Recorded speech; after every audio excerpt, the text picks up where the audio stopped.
هدى وهدى يا اهل الحكي عندي كلام يسبق قدم العاصفه هدى وها وانا لغنيت قصيده شقها وجيب مسهم خلبيه تقوها للحاج سلي ما بعد لحقك ملام سر البيوت النادرات وضوها سلام يا منبر قصايدنا سلام يا غيث شيخة القصيد ونوها اقرب يا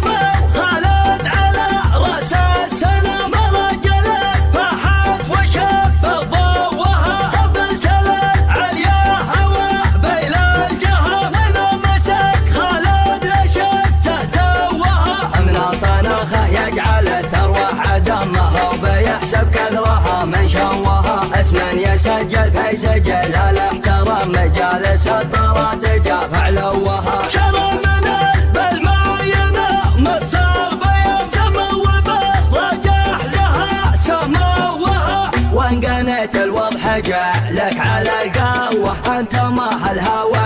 عزلها لها ما قناها كل من حوض لو دوه تبغى يلي في المحافل يجملها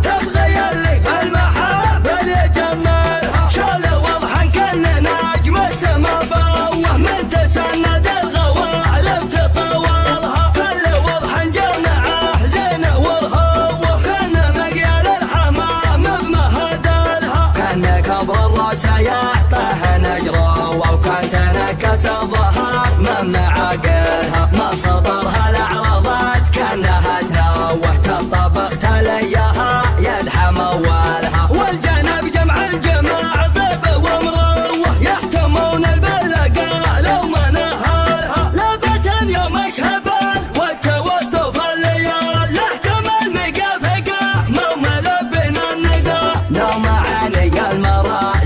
والدنيا حيال ورجعنا للبطالة تمامعنا معدا خم عقد جاك الطمع وشبحه للحلال يوم واجهت ارثة عجايب قالوا له بدا قالوا له بدا قالوا له بدا قالوا له بدا في نهار تظهر اصوات زينة الدلالة تخلون بلكم يا من زحت العدا واحتماها لابة ما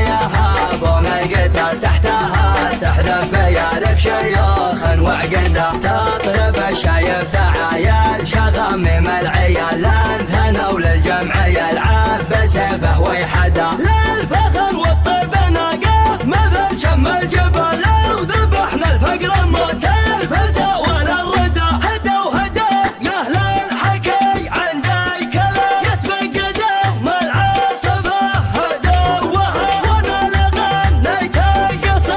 شقها وجيب مسهم خلبيه تقوها للحاج سلي ما بعد لحقك ملام سر البيوت النادرات وضوها سلام يا منبر قصايدنا سلام يا غيث شيخة القصيد ونوها اقرب يا من خالد على راس السلام رجلك فاحت وشب ضوها قبلت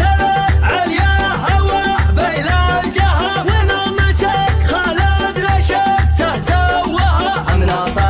يجعل الثروة عدمها وبيحسب كثرها من شوها اسما يسجل في سجل الاحترام مجالس الطلات جاف علوها شرى من بالماينة مصر بيان سمو وبالرجح زها سموها وان قنيت الوضح جعلك على القهوة انت ما الهوى